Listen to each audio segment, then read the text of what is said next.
vous savoir nombreux. Bonjour et bienvenue dans votre émission équipe. Merci encore de nous rester fidèles. Aujourd'hui, nous avons l'honneur de recevoir Théo Lutumba qui est manager de Luba Hub. Avec lui, nous allons parler de management de son équipe qui est Luba Hub.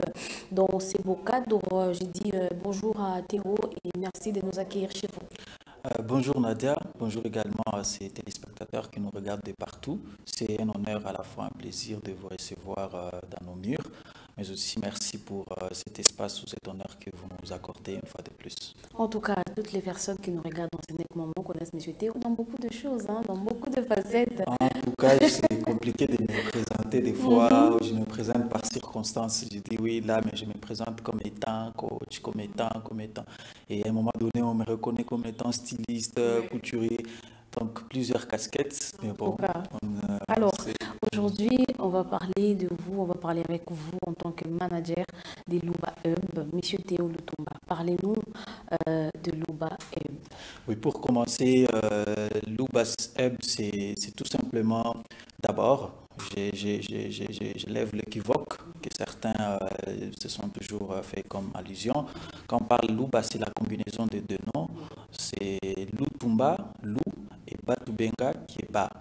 Donc la contraction des deux noms qui a donné tout simplement Luba. Et on a ajouté Hub pour dire c'est un centre d'innovation qui accompagne les entrepreneurs dans leur processus ou dans leur parcours entrepreneurial à partir de la création jusqu'à l'émergence de leurs entreprises. Alors, ce que nous faisons, nous nous concentrons beaucoup plus sur le domaine d'innovation, de l'économie circulaire et de la technologie verte. Donc, quand je parle d'économie circulaire, c'est tout simplement à l'opposé du modèle linéaire économique que nous connaissions, c'est-à-dire on extrait des ressources, on fabrique, on consomme et puis on jette. Plutôt avec le modèle circulaire, lui, il vient pour extraire, fabriquer, consommer et ne pas jeter. Cette fois-là, on doit reprendre le même déchet pour reconsidérer ça comme étant ressource ou encore matière première à réutiliser. Et c'est donc sur cet angle-là que nous basons beaucoup plus avec Luba Hub, mais pas seulement ça, mais aussi dans la technologie verte. Tout ce qui est énergie propre, énergie renouvelable, ce qui pousse en fait l'homme à réduire ses empreintes carbone. En tout cas, nous sommes dans ce domaine-là de l'innovation durable et des villes connectées. Bref, on parle de domaine de smart city, donc des villes intelligentes. On doit les construire et c'est comme ça que nous nous inscrivons aussi avec Luba Hub. C'est de manière globale ce que nous faisons un peu, mais nous allons plus loin que ça. Si vous me permettez de continuer la présentation de Luba, tout simplement, voilà, nous facilitons aussi les entrepreneurs à accéder au microcrédit et certains, justement, à saisir les opportunités de financement qui s'offrent à eux et qui s'adaptent à leur modèle économique. Si vous avez la capacité de crédit, nous les accompagnons. Pour ceux qui ont la capacité tout simplement de chercher des subventions, pour ceux à qui on doit conseiller d'avoir simplement des épargnes, en tout cas c'est comme ça que nous évoluons avec eux. Mais notre accompagnement passe par des programmes d'incubation. C'est notamment, on peut mettre en place un programme de 3 mois, ainsi de suite, soit par demande, soit nous préparons ça et puis on travaille avec des partenaires des fois et tout. Donc c'est un peu comme ça le modèle ou notre approche avec Luba Hub. Okay. Alors, Théo Lutumba, en tant que manager de Luba Hub, en quoi consistent vos principales responsabilités? Alors, personnellement, en tant que manager, mes responsabilités sont multiples. C'est notamment voilà, les côtés opérationnels de l'incubateur doit en fait remonter au niveau. C'est-à-dire que chaque jour qui passe, chaque mois et tout, on doit comprendre comment nous évoluons, quel indicateur de performance, parce qu'en tant qu'incubateur, on doit avoir un impact dans la région, un impact à Lubumbashi dans la ville. On a accompagné quels entrepreneurs qui font quoi exactement. Je dois me soucier de tout ça. Et aussi et surtout le côté, voilà, on va parler de communication. Est-ce que la communication est au beau fixe? Est-ce que nous avons un programme qui est en préparation? Est-ce que voilà, nous pourrions penser au partenariat avec l'écosystème? Parce qu'en tant qu'incubateur, nous avons la mission et surtout que nous évoluons dans le domaine de durabilité. Tout ce qui cadre avec l'économie circulaire, c'est un domaine très complexe où il faut qu'il y ait l'interaction de plusieurs parties prenantes de Lubumbashi.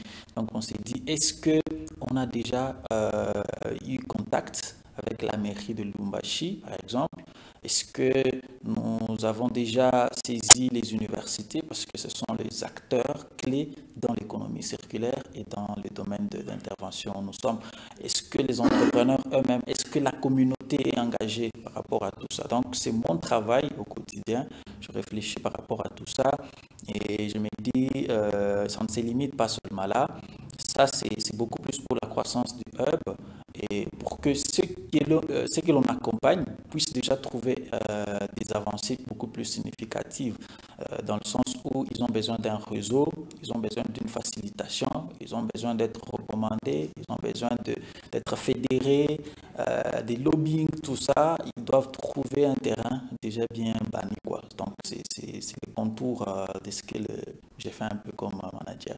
Ok, ça c'est vous en tant que manager et maintenant j'aimerais savoir qu'est fait ton équipe au quotidien, bien sûr le membre de l'équipe que tu diriges. Alors, il se rassure justement de plusieurs tâches, hein, parce que tout ce que je viens de raconter, c'est parfois la supervision, mais aussi l'exécution des tâches. Donc, je suis là, je peux superviser, donner quelques tâches aux membres de l'équipe. Voilà, pour la rédaction des lettres, ils peuvent le faire. Rédaction de termes de référence, TDR, ils peuvent le faire. Il y a certains qui facilitent nos entrepreneurs à avoir des documents ou à formaliser leurs entreprises. Il y a certains qui s'occupent voilà, de paiement des impôts, assistance dans le paiement des impôts et taxes, cotisations sociales. Voilà, il y a l'autre aussi qui est là pour l'accueil. Il enregistre un peu l'accueil, une secrétaire administrative et tout. Il y a certains qui s'occupent de coaching. Voilà, il y a des entrepreneurs qui viennent, qui ont besoin de coaching. Ok, on a un coach, on vous l'octroie et ainsi de suite. Donc, c'est un peu... et même, il y a des webmasters, il y a des community managers, c'est toute une équipe. Il y a de hub managers, c'est-à-dire de programme managers aussi. Voilà, c'est toute une équipe au sein d'un incubateur. On doit interagir comme ça, les tâches partagées pour faire avancer non seulement la structure, mais aussi les entrepreneurs que l'on accompagne, parce que c'est vraiment ça la mission avec nous. Ok, là c'est déjà une équipe de combien de personnes? Voilà, nous avons une équipe de 6 personnes.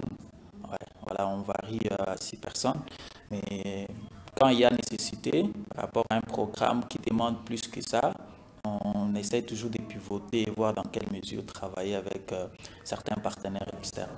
Ok. Chaque membre de l'équipe, comment arrivez-vous à favoriser les développements professionnels? Voilà, à tout un chacun, pour le domaine d'incubation déjà, c'est pas tous les membres qui voilà, s'adaptent aussi facilement que ça. Hein, il faut qu'ils comprennent comment est-ce que ça se passe, ça ne s'apprend pas à l'école. Voilà, il faut qu'il y ait de renforcement de capacités, ainsi de suite.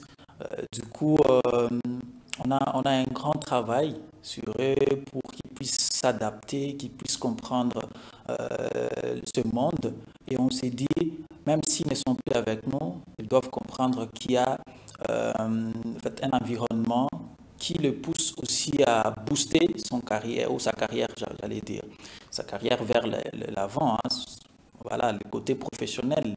Il doit apprendre de nouvelles compétences, il doit comprendre le monde où nous sommes. Quand on parle d'incubation, ça veut dire quoi? Comment il faut faire le coaching? Est-ce qu'il faut rester théorique ou pratique?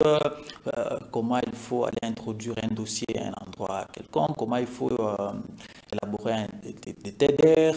Comment il faut voilà, avoir des contacts B2B? Comment travailler avec des réseaux, des experts, des réseaux d'investisseurs, des clubs, ainsi de suite. Comment envoyer une offre de service, ainsi de suite. Donc, c'est tout ça, ils comprennent, ils évoluent aussi, ils apprennent et on évolue avec dans ce sens comme ça.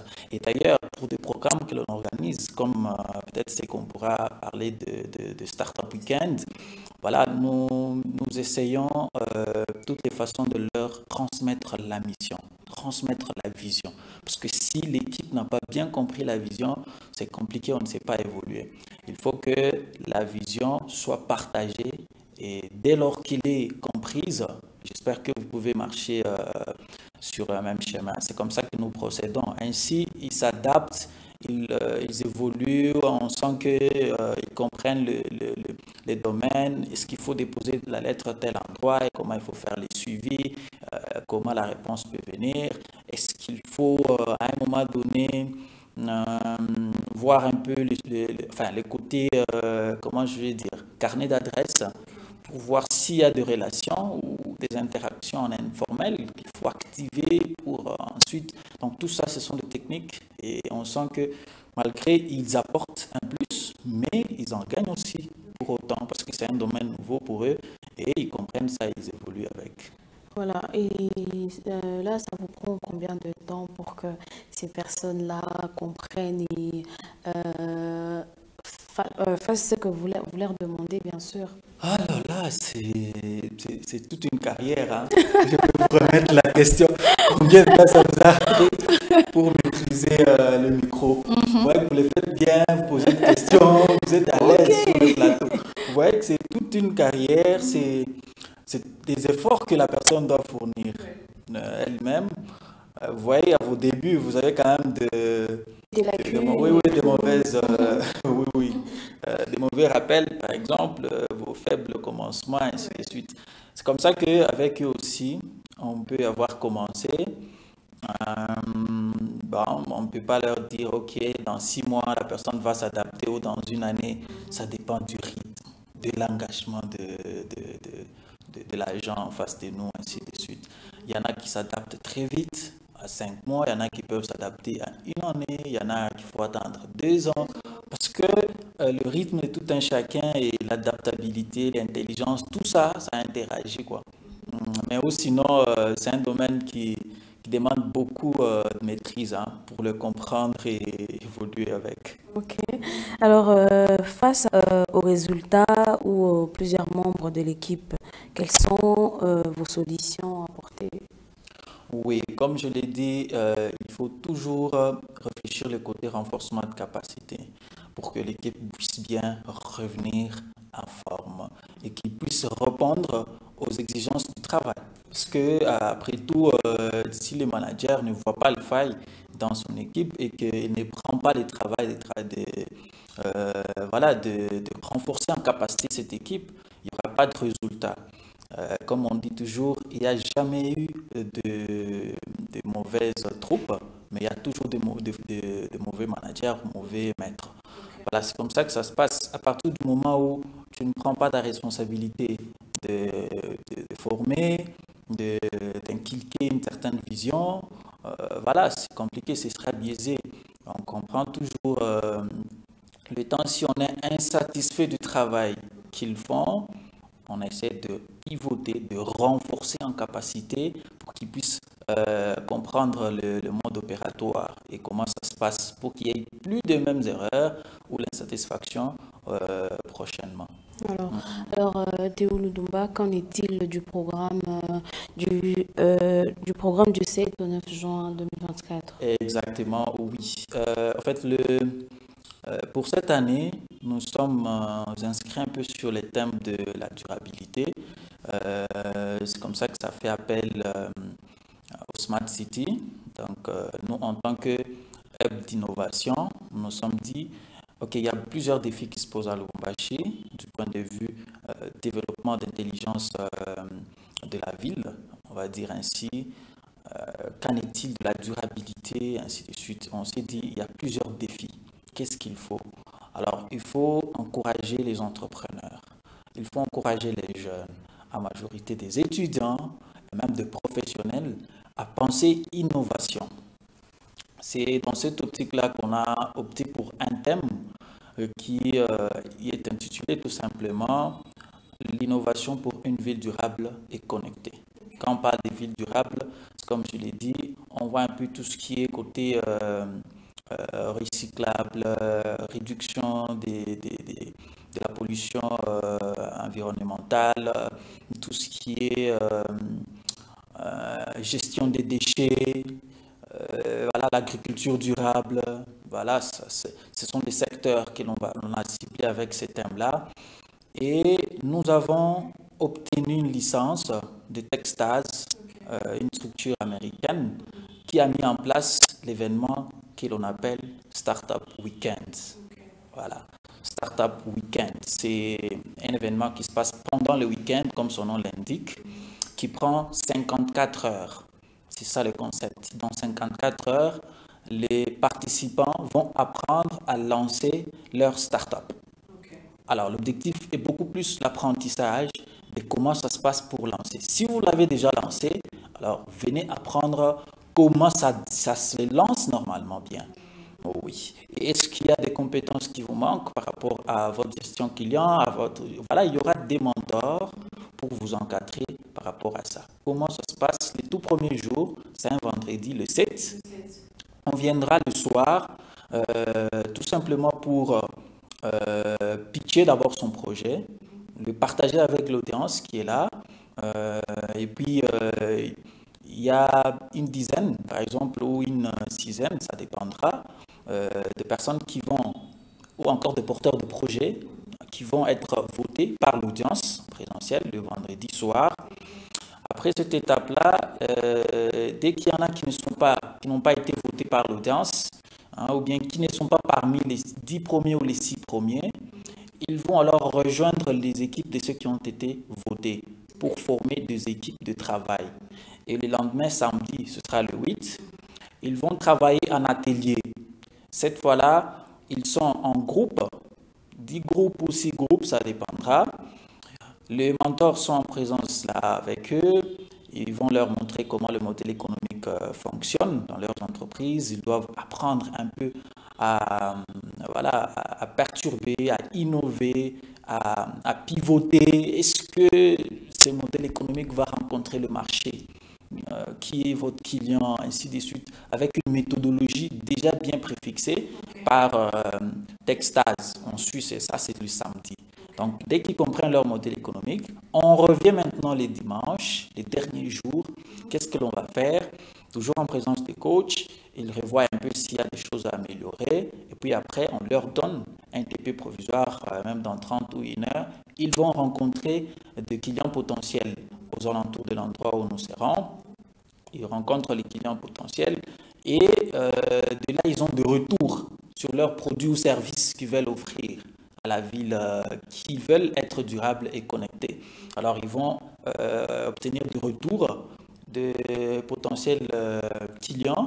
Ils reviennent, ils pivotent, ils commencent à améliorer leur pitch cette fois-là. Parce que le soir de ces jours-là, ils vont devoir pitcher devant des membres du jury.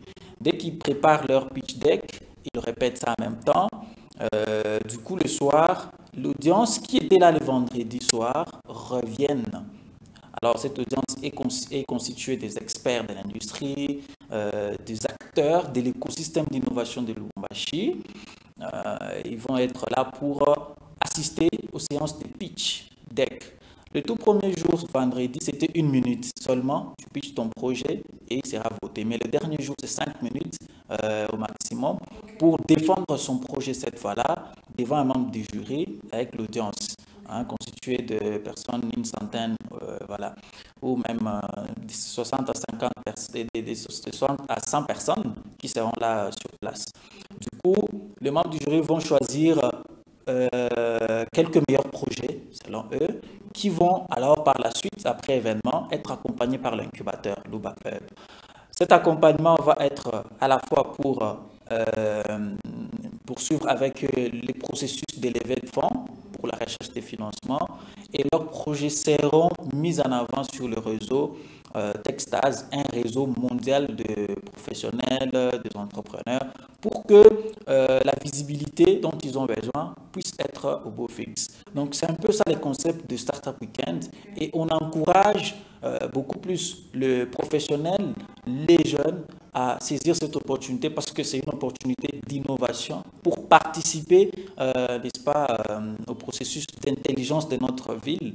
Et on ne doit pas se limiter à dire, OK, il n'y a pas de gestion des déchets, OK, il n'y a pas des feux, des signalisations routières, il n'y a pas.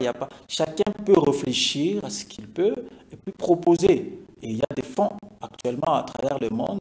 Si seulement vous commencez, vous êtes accompagné, vous êtes au bon endroit, voilà, ça peut marcher. Voilà un peu le concept du 7 au 9 dont vous parliez, en fait. C'est ça le programme Startup Weekend. Ok, alors Théo Lutumba, comment êtes-vous rassuré que les objectifs et les résultats fixés sont atteints? Écoutez, jusqu'à preuve du contraire, nous marchons avec ce qu'on appelle un rétro-planning.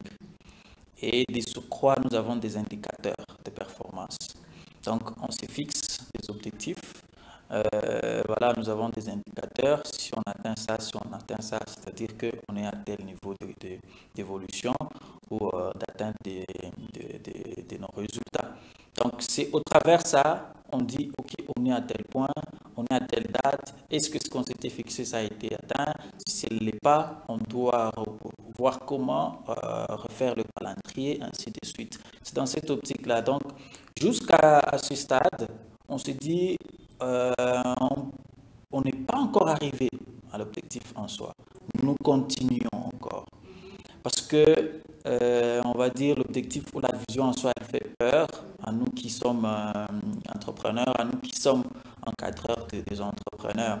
Ça fait peur parce que nous nous sommes dit, par exemple, pour cette année, on doit encadrer 50 entrepreneurs, ainsi de suite. Mais vous vous trouvez devant des gens qui n'ont pas, en fait, ces côtés-là, engagement, ainsi de suite, on doit pivoter, ainsi de suite. Donc, c'est vrai que si seulement nous avons 5 ou 10 entrepreneurs que l'on a accompagnés, on peut se dire que nos objectifs sont à partie atteints. Donc jusqu'alors, on est quand même satisfait de ce qu'on est en train de faire parce qu'il y en a qui ont bénéficié des financements, il y en a qui ont été accompagnés, qui ont compris, qui ont été formés, ainsi de suite. Donc l'écosystème, on interagit avec d'autres personnes, ainsi de suite. On pense que quand même en grande partie, on a atteint nos objectifs, même s'il y a encore un grand travail à faire. Qu'est-ce qu'il faut pour que ces objectifs-là soient atteints avec vous en tant que coach des Lubapeb? Alors, il faut qu'il y ait l'intervention de plusieurs parties prenantes localement, hein, parce que pour que l'on puisse parler de l'écosystème, il faut qu'il y ait l'intervention de plusieurs, notamment d'autres structures d'accompagnement, la société civile, il faut qu'il y ait des universités, il faut qu'il y ait le bailleur de fonds, il faut qu'il y ait des investisseurs locaux, d'abord qui croient en ce que nous faisons. Quand nous avons des entrepreneurs que l'on encadre, ils ont des très belles idées, des très bons projets bancables et quand ils n'ont pas d'accompagnement, c'est compliqué. Pour que l'on puisse atteindre ces objectifs-là, il faut que l'on puisse se souder. Il faut que l'écosystème nous fasse confiance, vienne et travaille des communs accords avec nous, que l'on puisse constituer un réseau des experts, un réseau d'investisseurs, un réseau de mentors et même de l'écosystème, hein, par rapport à d'autres incubateurs, accélérateurs. On est ensemble, on voit comment créer un cadre où on peut échanger, donner des idées innovantes, ainsi de suite. Donc là, on va se dire, OK, nous y sommes. Maintenant, c'est bon. Quand Nadia vient avec son idée d'entreprise, tout de suite, elle est financée. Quand elle vient pour la formation, elle est orientée. Quand elle vient pour l'agriculture, je l'oriente à un acteur qui est beaucoup plus assis dans l'agriculture. Donc, c'est tout ça, en fait. Quand on sera arrivé, je crois que ça va bien marcher. Et surtout, on ne les fera pas sans intervention de l'État.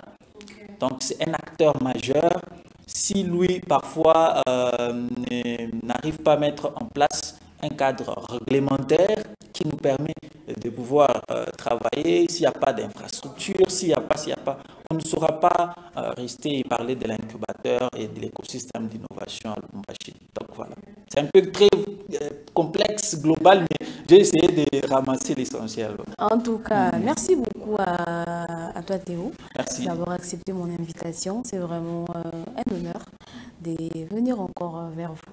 En tout cas, c'est plutôt moi qui vous remercie, hein, vous Nadia et toute l'équipe qui êtes là pour justement cette émission, et nous étions très honorés de vous avoir dans nos murs. Et je remercie aussi tous trois Arc-en-Ciel et toute l'équipe de Arc-en-Ciel pour cet honneur que vous nous faites une fois de plus pour nous offrir cet espace. Merci beaucoup. Merci aussi à tous nos téléspectateurs qui nous regardaient depuis partout. C'était votre émission Équipe où on a reçu Théo Lutumba comme manager de Luba Hub. Merci de nous rester fidèles. Vous avez la possibilité de regarder cette émission sur nos plateformes Arc-en-Ciel, RTV officiel. Surtout, prenez bien soin de vous. Au revoir.